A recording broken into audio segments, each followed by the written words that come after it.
Quasiment 19h sur CNews. Merci d'être avec nous pour Face à Philippe Devilliers. Cher Philippe, bonsoir. Bonsoir Elliot, bonsoir Geoffroy. Geoffroy Lejeune est avec nous comme chaque vendredi soir. Les informateurs bien informés, Philippe Devilliers, ont encore frappé. Ce n'est pas une photo d'enfance, ce n'est pas une archive, ce n'est pas une séquence d'un débat. Cet informateur bien informé est un média dont je tairai le nom, mais qui m'annonce une bonne nouvelle, puisque avec 2,8 millions de visiteurs depuis le début de l'année et avant la fin de la saison début novembre, le Puy du Fou a déjà battu son record de fréquentation. Et c'était déjà l'année dernière. Félicitations. Merci beaucoup. Quand même. 2 800 000. Moi, je ne suis pas étonné parce que les efforts qui sont faits par les uns et par les autres, toute l'équipe autour de Nico, mon fils, sont tels que voilà, les fruits de l'excellence apparaissent. Et je pense qu'on est au tout début de l'aventure. Benjamin, vous savez, qui travaille sur l'émission avec nous, me demande dans l'oreillette, est-ce que nous sommes comptabilisés? Est-ce que les poussins que vous nous avez offerts sont aussi comptabilisés dans les 2 800 000? Les poussins, ils vont bien, je vous signale. C'est bien pour ça que je demande des nouvelles. Et le problème pour Ben et vous, c'est que ça va faire 2 coques. Et il ne faut pas mettre 2 coques dans le même poulailler, on va toujours. Aïe. Bon. On va revenir en longueur parce qu'il y a une autre information très importante, Philippe Devilliers, c'est que Mémoricide, votre livre, est déjà dans les librairies. Il est sorti quelques jours plus tôt. Il est sorti ce vendredi. Vous savez ce qui s'est passé? Non, racontez-nous. Le livre devait sortir le 30 octobre. Et il y a eu tellement de précommandes, comme on dit, de pré-demandes, que Lise Boel, PDG de Fayard, a décidé d'envoyer les camions dans la nuit. Et le livre est arrivé ce matin. Eh bien, nous allons en parler en longueur dans la deuxième partie de l'émission. Mais avant cela, un sujet s'impose. Et s'est imposé à nous ces dernières heures. Plus qu'un sujet, c'est une proposition de la ministre de la Culture, Rachida Dati. Elle souhaite rendre l'entrée dans la cathédrale Notre-Dame de Paris payante. Un ticket à 5 €, avec pour objectif d'utiliser les recettes pour sauver les églises de France. Proposition soutenue d'ailleurs par le ministre de l'Intérieur et des Cultes, Bruno Retailleau. Voilà ce que dit Rachida Dati. En faisant payer 5 € seulement par visiteur, on récolterait 75 millions d'euros. Geoffroy Lejeune. On a l'impression que c'est le sens de l'histoire, la marche du progrès, que presque tout le monde est pour, ou presque est pour cette excellente idée. Alors Philippe, est-ce qu'il faut faire payer l'entrée de Notre-Dame de Paris? Moi, je suis indigné. Partant d'inculture. Il fut un temps où c'était l'Église qui faisait la quête, et maintenant c'est l'État qui fait la quête. On est à fond renversé. Je vais vous dire pourquoi je suis indigné. D'abord parce que il faudrait que Esmeralda Dati connaisse l'histoire de Notre-Dame de Paris et l'histoire des lois françaises, et notamment la fameuse loi de 1905, qui est une loi où, selon laquelle l'État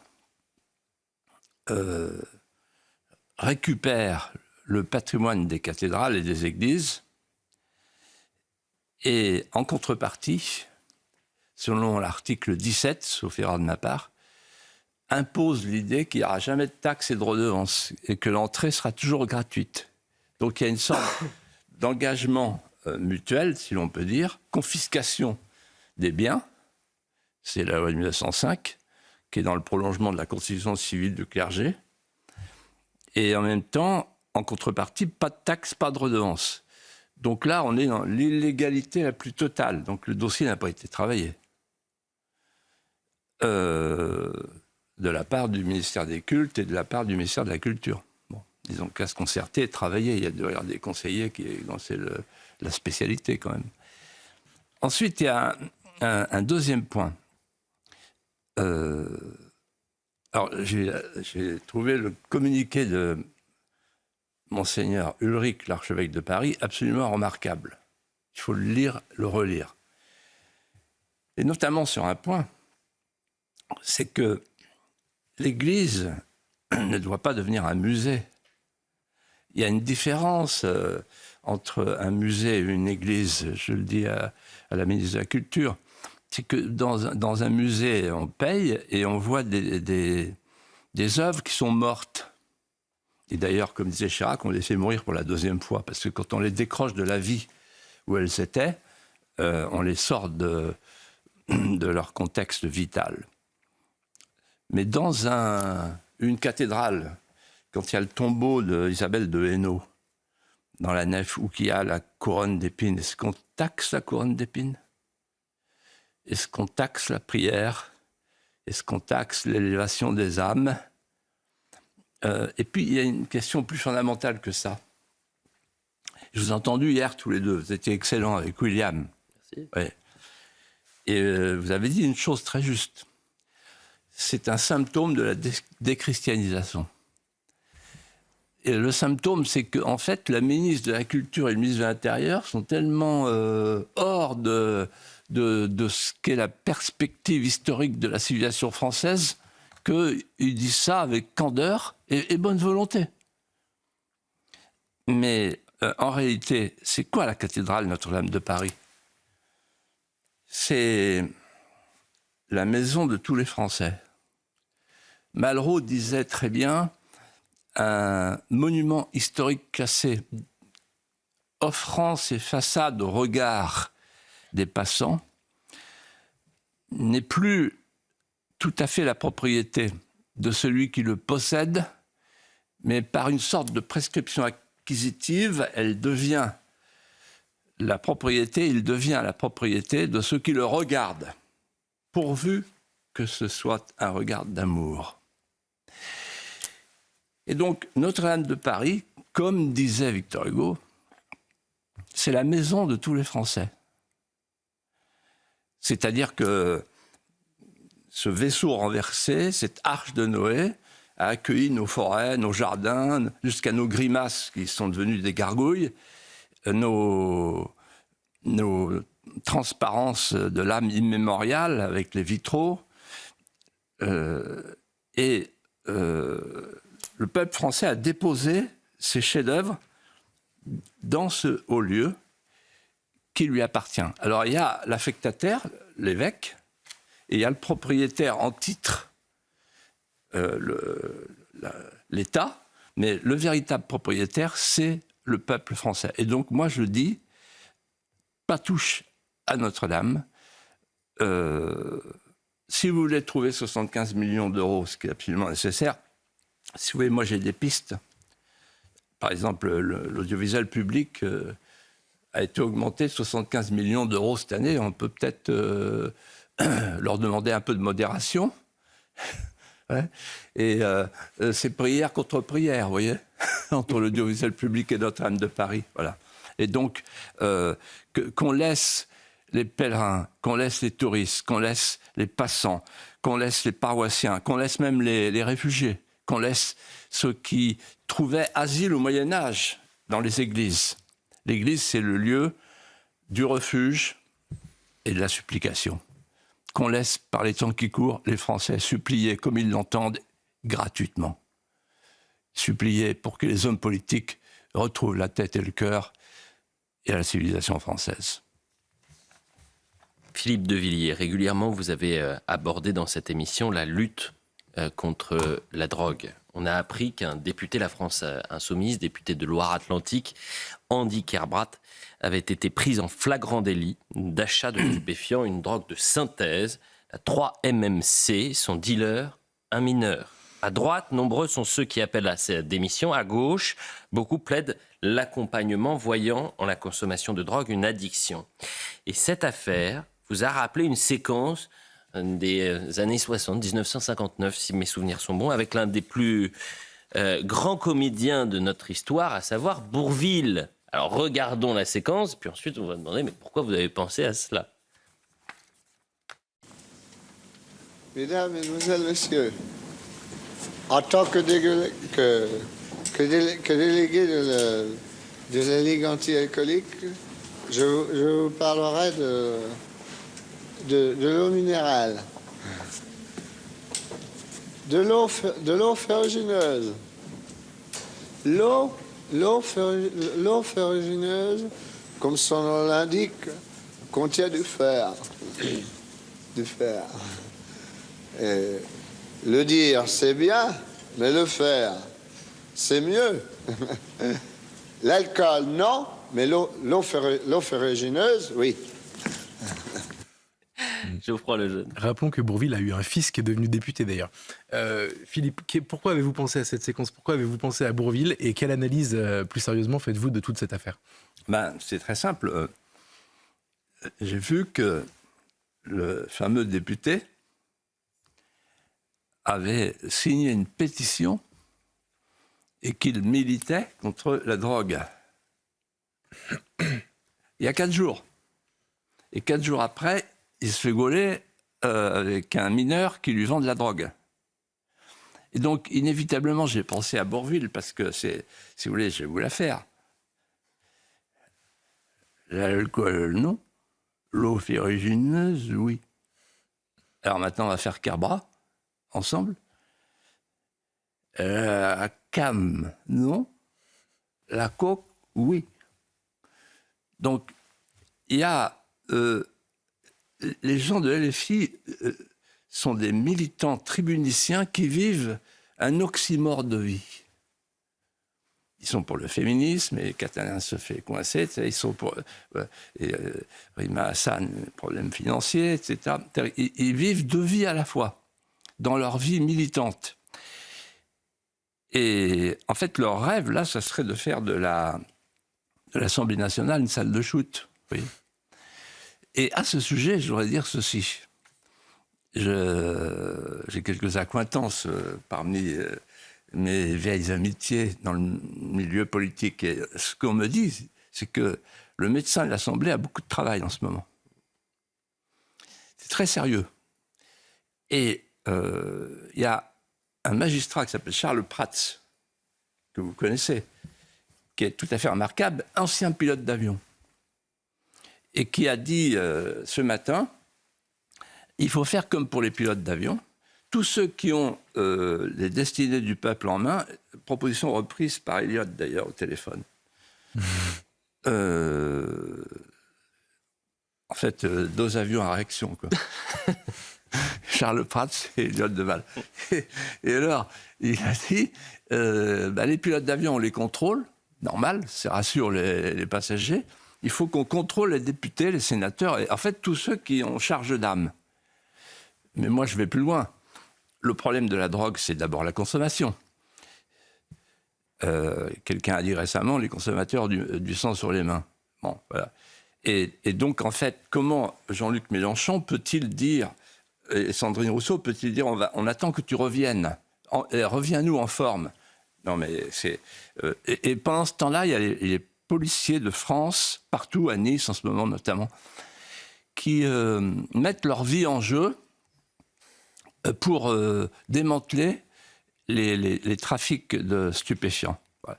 Moi, ce qui me frappe, là, c'est que LFI, enfin la gauche, elle est en train de filer un très mauvais coton. Pourquoi? Parce que dans les guerres qui sont menées ou mal menées par les pouvoirs publics, la gauche est du mauvais côté. Dans l'affaire du terrorisme islamique, quand il y a des appels à l'intifada, les députés de la France insoumise sont dans la rue, derrière celui qui appelle à l'intifada. L'intifada, c'est la guerre des pierres. Les mots ont un sens. Ensuite, dans le drame de Philippines, ils étaient du côté de l'OQTF, en fait, parce qu'ils sont du côté de l'immigration invasive.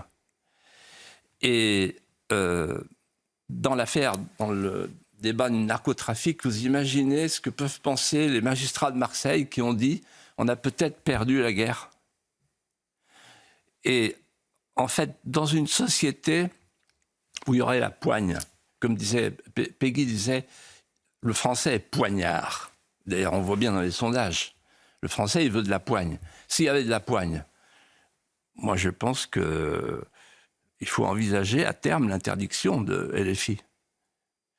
parce qu'ils sont en train de se mettre au banc de toute forme de légalité, de légitimité. Si jamais ça va plus loin avec l'islamisme, avec l'intifada, si jamais ça va plus loin avec la drogue,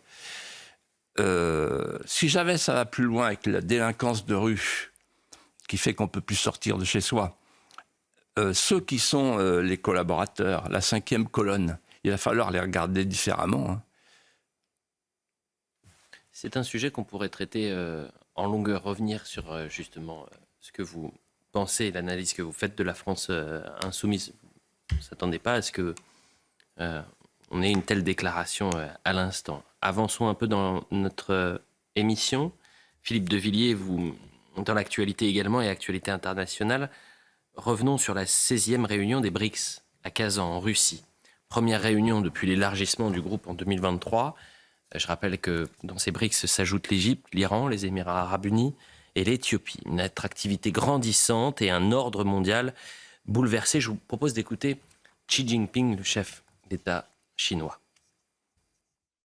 Nous devons être une force stabilisatrice pour la paix, renforcer la gouvernance en matière de sécurité et explorer des solutions aux principaux problèmes qui s'attaquent à la fois à leurs symptômes et à leurs causes profondes. Geoffroy Lejeune. Vous en avez souvent parlé ici, Philippe, mais est-ce que vous croyez qu'aujourd'hui, les images qu'on vient de voir sont en train d'annoncer le basculement du monde ? Incontestablement, ouais. Elles me font penser à ce que j'ai vécu, moi. Le 9 novembre 1989, c'est la date clé. Ce jour-là, on nous annonce le nouveau monde. Je me souviens du solo de Rostropovitch, solo de violoncelle, émouvant, magnifique. Et dans les jours qui suivent, c'est l'euphorie. Dans tout le monde occidental, le mur est tombé. C'est fini. Et là, en fait, qu'est-ce qui se passe ? Toutes les nomenclatures de l'Occident prononcent les mêmes mots. En reprenant le mot de Laurent Fabius, nous allons toucher les dividendes de la paix. On croit à la paix perpétuelle par le commerce. Enfin, le libéralisme triomphe. Et tout le monde écoute, lit, relit Fukuyama, l'historien, qui dit l'histoire est finie. On a 1000 ans de paix devant nous parce que on va vers un monde unifié et unifié par le commerce. Il n'y aura plus de frontières, il n'y a plus besoin d'avoir des nations. Et c'est d'ailleurs ce qui s'est passé pendant un certain temps. Sauf que ce nouveau monde est en train de devenir l'ancien monde. Pourquoi ? Parce qu'il y a 3 phénomènes qui sont intervenus depuis une dizaine d'années et qui s'accélèrent. Le premier, c'est le retour des États-puissances, avec le retour des logiques de puissance. C'est-à-dire, pour prendre une image, les Turcs rêvent de l'Empire ottoman, à nouveau. Les Perses rêvent, les Iraniens rêvent de l'Empire perse. Les Chinois rêvent de l'Empire du Milieu et les Russes rêvent de l'accès aux mers chaudes. On a l'impression de revivre ce que Kissinger appelait le retour du monde néo-westphalien. Le deuxième phénomène, c'est le différentiel de natalité qui est en lui-même un basculement du monde, puisque l'écart démographique est en train de se creuser entre le Nord et le Sud. Le Nord, sous l'effet de l'hédonisme et du nihilisme d'État, se stérilise et planifie dans l'euphorie et l'insouciance sa propre disparition. Pendant que le Sud se déverse dans le Nord et vit d'une idéologie nouvelle qui est l'idéologie de la revanche et qui est une réplique du traité de Tordesillas. Tordesillas, c'est 1494, 2 ans après la découverte des Amériques par Christophe Colomb. Sous la férule du pape, on prend un méridien et on divise le monde en 2, les Portugais et les Espagnols. Et c'est la grande civilisation, la grande colonisation du monde. Et là, c'est la revanche. Le Sud global, en fait, c'est la revanche de Tordesillas, c'est-à-dire on va décoloniser le Nord, disent-ils, et on va peut-être le recoloniser. Et c'est ce qui est en train de se préparer. Et le troisième élément, et là on touche aux images que vous avez montrées, c'est que c'est la défaillance, la grande défaillance des institutions internationales. L'ONU, l'OMC, la Cour pénale internationale, etc., n'ont plus de dimension prescriptive. On ne les écoute plus, on ne leur obéit plus. Et par rapport à cela, qu'est-ce qui se passe? De nouvelles institutions sont en train de naître, dont les BRICS. À Kazan, vous vous rendez compte, il y avait le Brésil, B, la Russie, R, l'Inde, I, la Chine, C, S, Afrique du Sud. 22 pays. Donc la moitié du monde, en fait. La moitié de la population mondiale. Et leur idée, l'idée des BRICS, elle est d'installer petit à petit un nouvel ordre international, post-occidental, sur le plan commercial, fin de l'OMC, sur le plan monétaire, la dédollarisation du monde, c'est en cours, ça y est, c'est parti. Sur le plan financier et naturellement sur le plan géopolitique. Et donc notre vision du monde, et je suis content que vous m'ayez posé cette question parce que c'est quelque chose qui me hante. Je vois ce monde qui bascule et nous, en fait, de quoi on s'occupe? On s'occupe, sans en parler jamais, du conflit de l'Ukraine. Et en disant, Poutine est isolé, les sanctions font leur effet, etc. On a tout faux.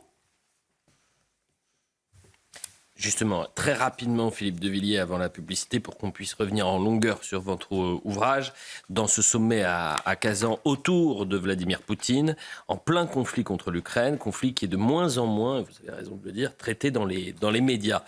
Où en sommes-nous, Philippe de Villiers, et que devrait faire la diplomatie française? Alors, d'abord, où en sommes-nous? Je vais vous répondre sur le terrain, pour autant qu'on puisse le savoir. Sur le terrain, ça va plutôt bien pour les Russes et ça va plutôt mal pour les Ukrainiens. Pour les Ukrainiens, il y a plusieurs critères. D'abord, on voit bien qu'ils reculent, ils perdent des kilomètres carrés toutes les semaines.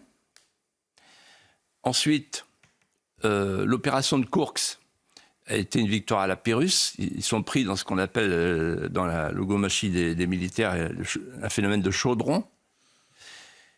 Et enfin, et surtout, ça m'a intéressé de lire ça dans la presse, l'âge du recrutement est maintenant de 40 ans.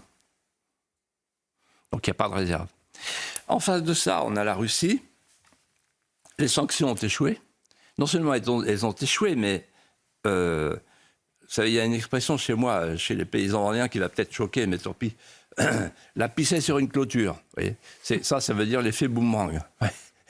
Et ne faut pas pisser sur une clôture. C'est-à-dire qu'on a dit on va sanctionner les Russes, on va arrêter de se fournir en gaz russe. Ils se marrent. Non, pas du tout, j'écoute attentivement. On va arrêter de se fournir en gaz russe. Et alors du coup, on achète le gaz américain. Et les grands vainqueurs, c'est l'Amérique. Et on le paye 3 fois plus cher. Donc les sanctions, chapeau, c'est de la belle ouvrage, comme on dit. Bon, ensuite, l'isolement de la Russie. Alors là, on vient de le voir, l'isolement de la Russie. La moitié du monde, dont la Chine et l'Inde. Il faut être sérieux. Bon, et enfin, si vous comparez, j'ai cherché à savoir, quand les Ukrainiens tirent un obus, combien les Russes tirent d'obus? 10. Ouais. Donc, voilà. Alors, donc, il faut faire la paix. Il faut faire la paix. Il faut, premièrement, arrêter tout ce discours sur l'idée d'envoyer des missiles balistiques à longue portée sur la Russie, parce que la doctrine nucléaire de Vladimir Poutine est en train de changer.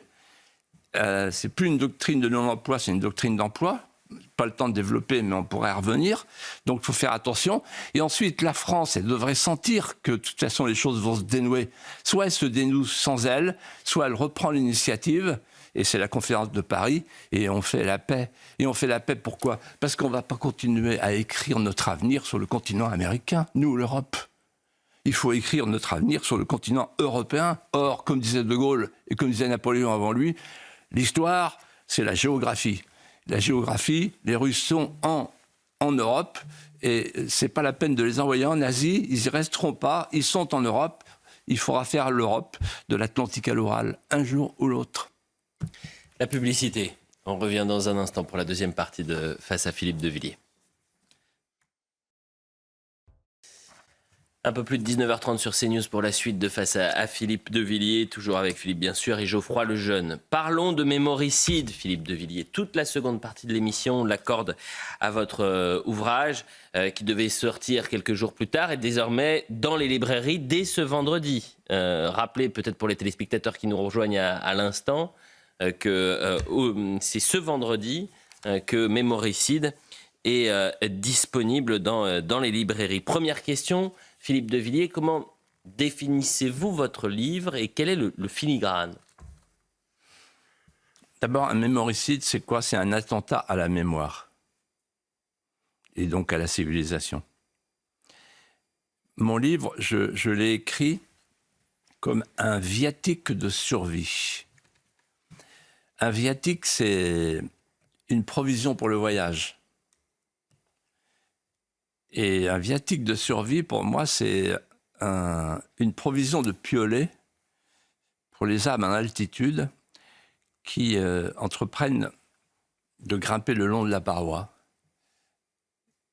Et pour lutter contre les éboulis, il faut leur fournir des piolets solides. Et moi, c'est ce que j'essaye de faire avec ce livre. En fait, j'ai voulu faire un panorama général de ce qu'était la situation de la France. Un pays, c'est une romance. On a perdu un droit fondamental, le droit de rechercher et de faire vivre en soi le légendaire, l'imaginaire, qui ont fixé dans le temps un romanesque qui vient embraser le roman de nos vies. C'est complexe un pays, un vieux pays comme la France. J'essaye de le définir ainsi. Il est victime d'un attentat.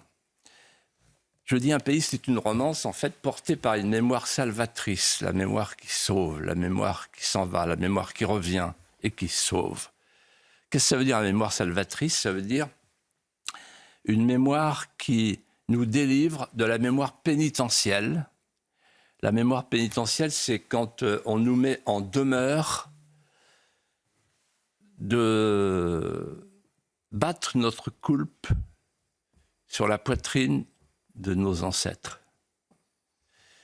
Et la mémoire salvatrice, c'est une mémoire qui nous délivre aussi de la mémoire invertie.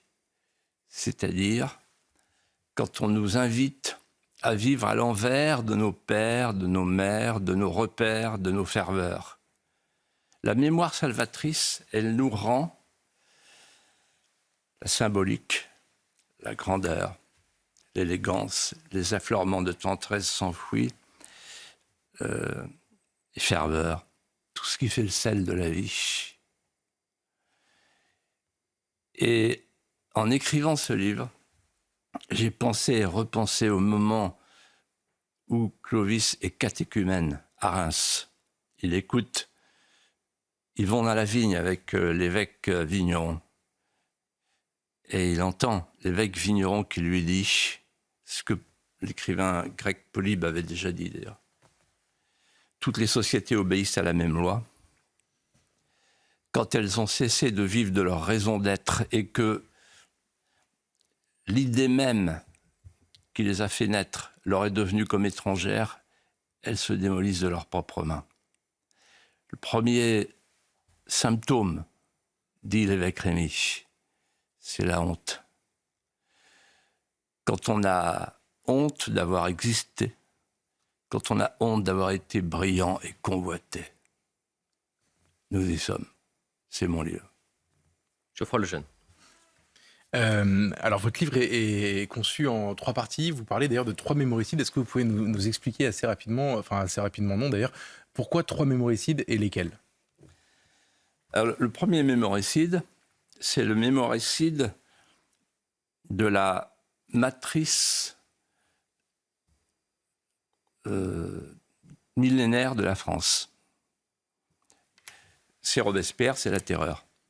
La fameuse phrase de Robespierre, quand j'ai vu à quel point l'espèce humaine était dégradée, je me suis convaincu moi-même de la nécessité d'un recommencement absolu de l'humanité. Le recommencement absolu de l'humanité. On efface tout, on recommence. Tabula rasa. Et en écho, il y a Saint-Just qui arrive et qui dit « Le bonheur est une idée neuve en Europe ». Ça veut dire qu'en fait, nous ne sommes pas devant un changement de régime. En tout cas, pas seulement. Nous sommes devant un changement de religion. Par la dépuration cathartique de l'homme, la Révolution française s'apparente à une annonciation de type eschatologique. Et d'ailleurs, les sans-culottes utilisent une sémantique théologique. Celle qui a très bien vu ça, c'est Mona Ozouf dans le Dictionnaire critique avec François Furet. C'est magnifique qu'elle dit, elle résume ainsi les choses. Il s'agit d'enserrer chaque individu dans un tissu de plus en plus serré de gestes, de rites, de croyances pour rivaliser avec l'emmaillotage ancien. Ça, c'est le premier mémoricide. C'est qu'on n'a plus le droit de penser à avant et de glorifier l'avant.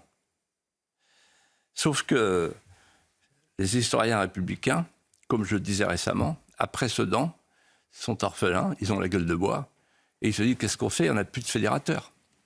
Il n'y a plus le 5e, il faut qu'on invente un 5e de substitution, c'est le roman national. Et le roman national, en fait, il va produire des fruits inattendus, ça, il va réunir les Français.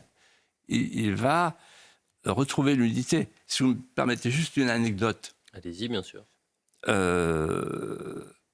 le grenier de Chambretot, d'un paysan de Chambretot, on a retrouvé, en 1977, un drapeau qui était le drapeau de la classe 14, des conscrits de 14. Et les conscrits de 14, c'était 2 classes, il y avait l'école libre et l'école publique. Et ils sont partis ensemble dans le même train, aux Épaisses, à la gare des Épaisses, pour Verdun. Et ils sont morts ensemble. Ils sont morts ensemble. Et ils ont crié « Ensemble, vive la France !» Et ils ont chanté ensemble la Marseillaise. Et sur le drapeau, qu'est-ce qu'il y avait décrit? Le drapeau, il est dans le spectacle du Puy du Fou, symboliquement. « Quand la France voudra ». Donc vous vous rendez compte ce que le roman national a été capable de faire pour la France. Et puis, comme je le disais, Cohn-Bendit est arrivé, mai 68, cours camarade, le vieux monde est derrière toi. C'est fini. Ça, c'est le 2e mémoricide, mai 68. Et mai 74, avec Giscard, qui m'avait dit un jour, il faut sortir la France de l'histoire, puissance moyenne, pour l'abriter du malheur. Donc, l'histoire, discipline d'éveil, c'est fini, on ne transmet plus. Et le 3e mémoricide, on est en train de le vivre. Le 3e mémoricide, c'est plus le mémoricide de la matrice, c'est le premier mémoricide, c'est plus le mémoricide de l'imaginaire, c'est le 2e mémoricide. Là, c'est le mémoricide du passé tout entier, et même du présent. C'est le mémoricide woke. C'est la criminalisation du passé.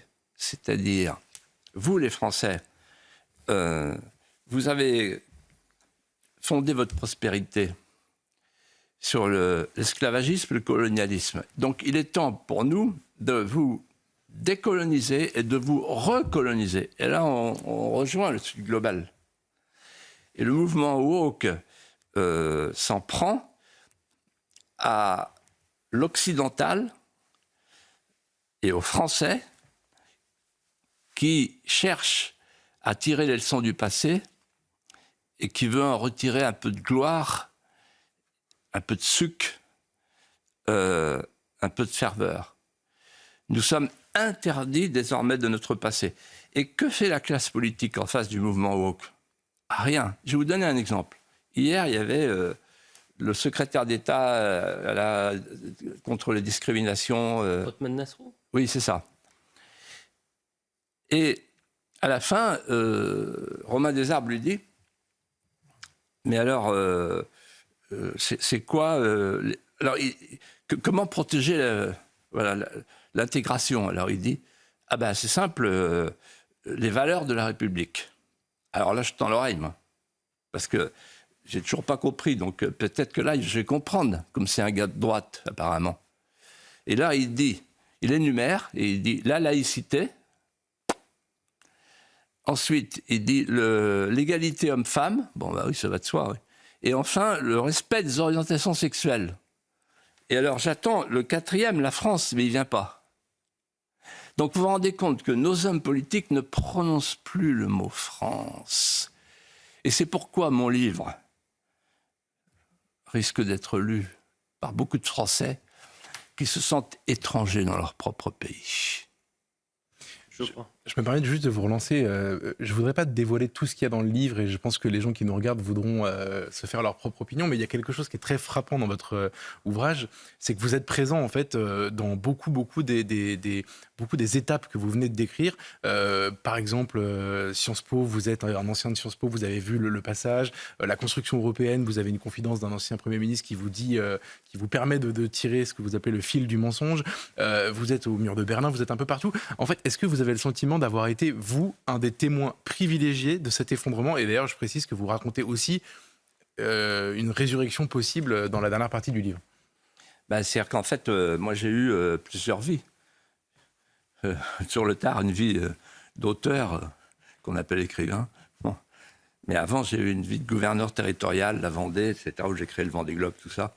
J'ai eu une vie de lanceur d'alerte au niveau national. Et j'ai rencontré beaucoup de gens et j'ai vu beaucoup de choses et j'ai tout retenu en fait. Pourquoi? Parce que j'étais dans l'urgence en fait, j'ai vécu dans l'urgence. Je sentais les éboulis le long du mur, le long de la paroi, vous voyez. Et j'ai essayé à travers ce livre à chaque fois de raconter comment j'ai vu les choses à l'époque, comment je les vois aujourd'hui. Et c'est terrible de se dire, j'avais vu juste. C'est terrible. J'aurais préféré me tromper. Un de vos chapitres s'intitule « La droite court après la gauche déchue ». Pourquoi ce néologisme, Philippe de Villiers, la droite? Le clivage droite-gauche, j'explique ça pour avoir bien connu la droite et la gauche dans leur évolution. Ce n'est pas qu'un héritage historique. C'est aussi une réalité actuelle qui est fondée sur l'idée suivante. La droite, c'est le réel. La gauche refuse le réel. C'est le refus du réel. C'est la phrase de Faust, Méphisto. « Je suis l'esprit qui toujours nie. » La gauche nie, la droite affirme.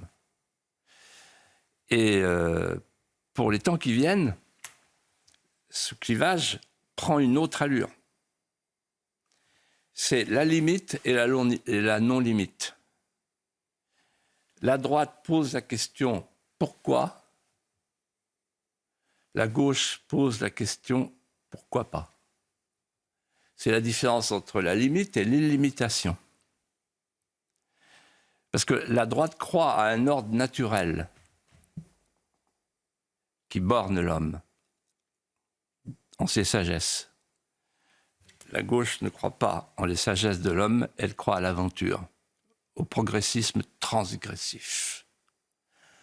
Or, qu'est-ce qui se passe aujourd'hui? C'est ce que je raconte dans mon livre.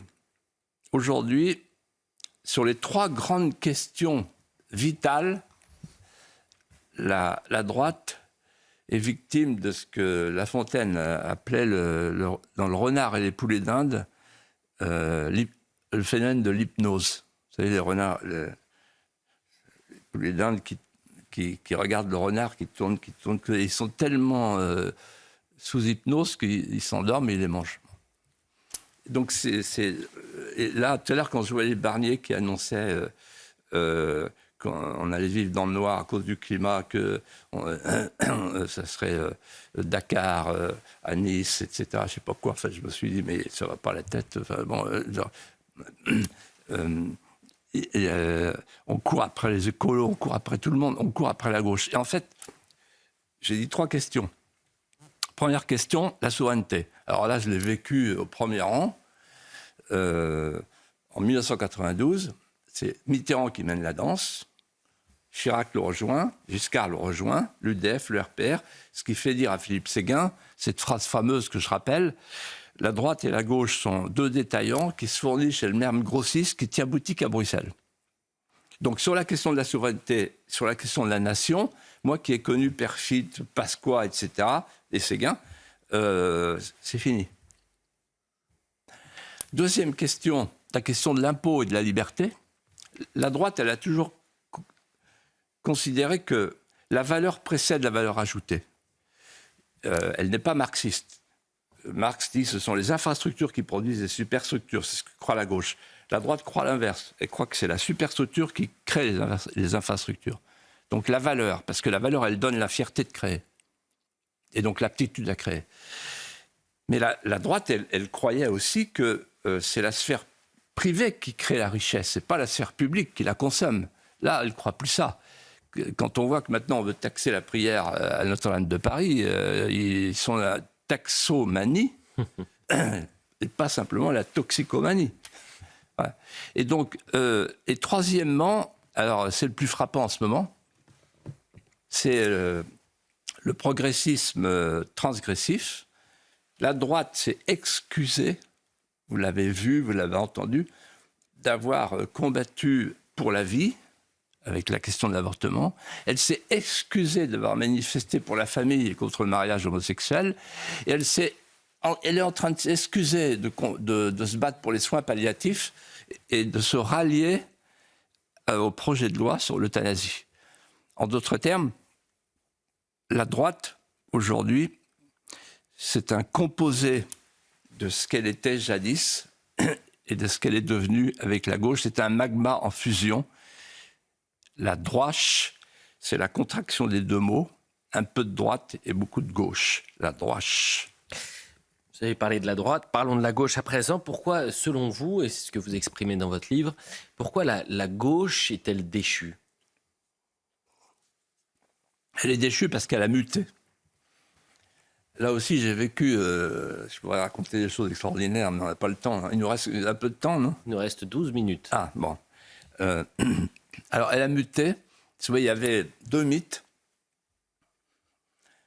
Le premier mythe, c'était le mythe du grand soir, avec l'appropriation collective des moyens de production. Moi, j'ai vécu ça en mai 81. Hein. C'est pas vieux. Et le deuxième mythe, c'était le mythe du prolétariat, qui allait vaincre dans la lutte des classes. Et qu'est-ce qui s'est passé ? Tout a basculé. Et je vais vous dire comment. En juin 1984, François Mitterrand réunit ses collaborateurs et leur dit, voilà, il faut maintenant expliquer aux Français. Et alors comment ? Vous allez expliquer aux Français, on va faire une émission de télévision. Il commande à l'ORTF une émission qui va être vue par 22 millions de téléspectateurs, en coproduction avec le journal Libération. Et cette émission s'appelle « Vive la crise ». Et je connais bien cette émission puisqu'on est venu nous voir et on m'a dit, ah ben voilà, il y aura 2 parties dans l'émission. La première partie, ce sera « La crise est un drame ». On décrit le drame. Et deuxième partie, la crise est une chance. Et là, il y aura la bonne nouvelle après la crise. Et la bonne nouvelle après la crise, c'est le Puy du Fou, 1984. Et alors le Puy du Fou, pourquoi? Parce que c'est un modèle yougoslave, autogéré, modèle associatif, un capitalisme sans capital, small is beautiful, il y avait tout le truc de la gauche caviar, etc. Et moi, j'étais couvert de laurier et la gauche caviar me portait comme une icône. Bon, à un moment donné, je dis stop, on arrête parce qu'il y a une ambiguïté quelque part. Mais si j'avais voulu être de gauche, moi, j'aurais réussi. Hein. C'est à côté d'une belle carrière. Voilà. Et donc, vive la crise. Et là, Yves Montand, qui est venu ensuite au Puy du Fou, il m'a raconté les dessous de l'émission, c'est tordant. Et alors, il y avait Libération, qui a fait un numéro spécial à la gloire du Puy du Fou, etc. Pourquoi je vous raconte cette histoire? Pas simplement pour l'anecdote qui est drôle, mais aussi parce que Mitterrand a dit il faut que le filigrane de l'émission, ça soit on ne peut plus rien pour vous, l'État ne peut plus rien pour vous, il faut accepter la globalisation libérale. Donc c'est la fin du socialisme national, il faut accepter la globalisation libérale. Ça veut dire quoi? Ça veut dire que le protectionniste est déclaré pécamineux par les démocrates chrétiens de l'ultralibéralisme et du mondialisme, Delors, Cantu et tous les autres. Et l'ouverture est une vertu. C'est la première de toutes les vertus. Ça donne quoi? Ben, ça donne l'hémorragie des délocalisations, donc la fin de la classe ouvrière, et la nécessité de trouver une clientèle de substitution. Et c'est le coup de génie de Mitterrand, le deuxième coup de génie après l'émission. Il convoque ses proches, avec plus Bernard-Henri Lévy et quelques archontes du système, et il leur dit, voilà, je veux qu'on épingle dans toutes les écoles de France, à toutes les boutonnières de tous les élèves de France, une petite main jaune. En d'autres termes, la petite main jaune va remplacer l'étoile jaune. La petite main jaune va succéder à l'étoile jaune. Désormais, les migrants sont les nouveaux juifs. Le migrant va devenir le nouveau prolétaire, puisque les anciens prolétaires sont livrés à la mondialisation sauvage, sans aucun scrupule. Le peuple migrant devient le peuple élu, le nouveau peuple élu. Et donc, il y a une nécessité vitale pour la gauche d'avoir une immigration massive, pour avoir une clientèle qui compense la perte de clientèle du monde ouvrier qui a été liquidée par la mondialisation sauvage. Celui qui m'a raconté tout ça, c'est mon ancien prof d'histoire qui s'appelait Max Gallo. Et je ne sais pas si on a le temps de le raconter ou on peut le faire une prochaine fois. Rapidement, s'il vous plaît. Ben, Max Gallo, il me dit, voilà, on était dans un avion à 10 000 km d'altitude, au-dessus des rizières de l'Inde. Et au-dessous de nous, il y avait la misère, les types qui barbotaient dans l'eau. C'était les Indiens. Et nous, c'était tout à fait différent. En bas, il y avait la misère. Nous, c'était le caviar. Il y avait Attali qui soufflait des formules au président de la République. Moi, j'étais le porte-parole de la présidente de la République, dont je notais. Et le sujet, c'était sus au capitalisme prédateur. Et alors, il y avait Attali, il y avait des petites secousses. Attali, il avait dans la main gauche, une flûte de Dom Pérignon, et il criait « Non au capitalisme sans entrailles ». Et dans l'autre main, il avait un toast de caviar de l'Oural. Et il y avait l'hôtesse qui essayait de servir, etc. Et il dit, j'avais envie de vomir, moi, le petit immigré italien qui voyait la France comme une parousie. Et j'ai compris ce jour-là ce qu'était l'hypocrisie d'État. Je suis parti. Vous terminez votre livre par un message d'espoir, Philippe de Villiers. Et c'est pourquoi je vous disais qu'il nous restait quand même un peu de temps. Quel est ce message d'espoir qui se dégage à travers ce livre? Ben, d'abord, je voudrais dire que le pays s'approche de la béance. La désaffiliation est générale. Et je me souviens de plus en plus souvent de Pierre Chaunu, qui me disait, en fait, pourquoi l'enfant est la ligne de flottaison de l'espoir d'une société. Parce que, ajoutait-il, quand il n'y a plus assez de transmetteurs, la transmission se perd, et de manière physiquement irrémédiable. Et cela préfigure un mouvement centrifuge de décivilisation. Nous y sommes. Homme d'un autre temps, je me sens devenir étranger à celui-ci.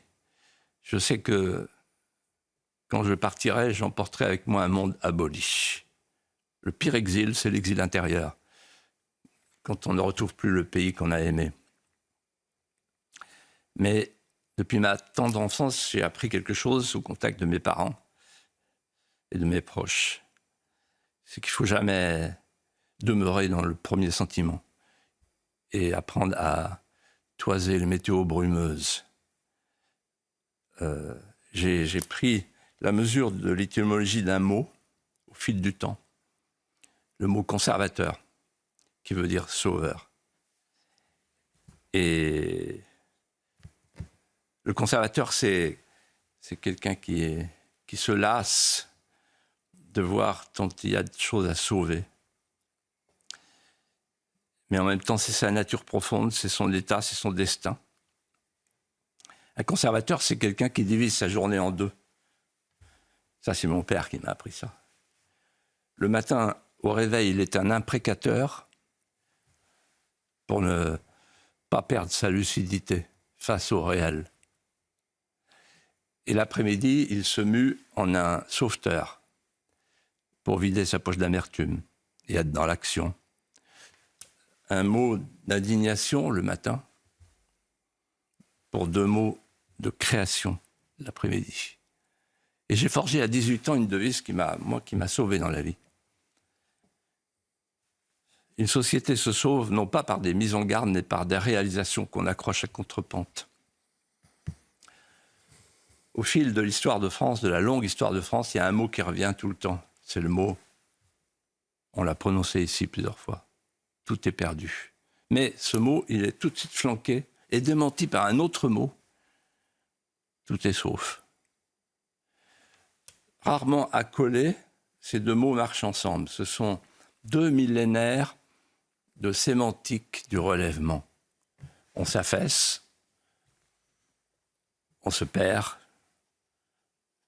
on coule, on culbute, puis on se rétablit. Ce livre, je l'ai écrit pour les minoritaires. Pour tous ceux qui se sentent minoritaires, il se pourrait qu'ils fussent aujourd'hui majoritaires. Les minoritaires, ce sont les gens qui ont le sentiment d'avoir été volés. On leur a volé leur paysage, on leur a volé leurs souvenirs, on leur a volé leur voisinage, on leur a volé leur ferveur, on leur a volé leur amour de la France. On leur a volé tout ce qui fait le sel de la vie. C'est pour ces réchappés, ces rescapés, pour ces combattants survivants, pour les croisés des pérennités françaises que j'ai écrit ce livre. Pratiquant la survie, ils en apprendront les réflexes et la culture. Et ils projetteront leur ADN sur le pays tout entier. Quant aux morts vivants du système, ils seront balayés par le feu ardent de ces esprits rétifs qui développeront les nouvelles intentions françaises, à l'abri des anciennes peurs censitaires et bourgeoises. Et un jour, on verra. J'en suis convaincu. La génération est peut-être déjà là. On verra les jeunes Français des hautes nefs immémoriales, la lampe allumée derrière la porte, et on apercevra le petit rayon de lumière que nous attendons. Tout est perdu, tout est sauf. tout est perdu, tout est sauf. Merci Philippe de Villiers. Merci à vous Geoffroy Lejeune. Mémoricide, donc, qui est désormais dans les librairies. C'était un plaisir d'être avec vous comme chaque vendredi soir. Dans un instant, c'est l'heure des Pro 2. À vendredi prochain. Merci Elliot, merci Geoffroy.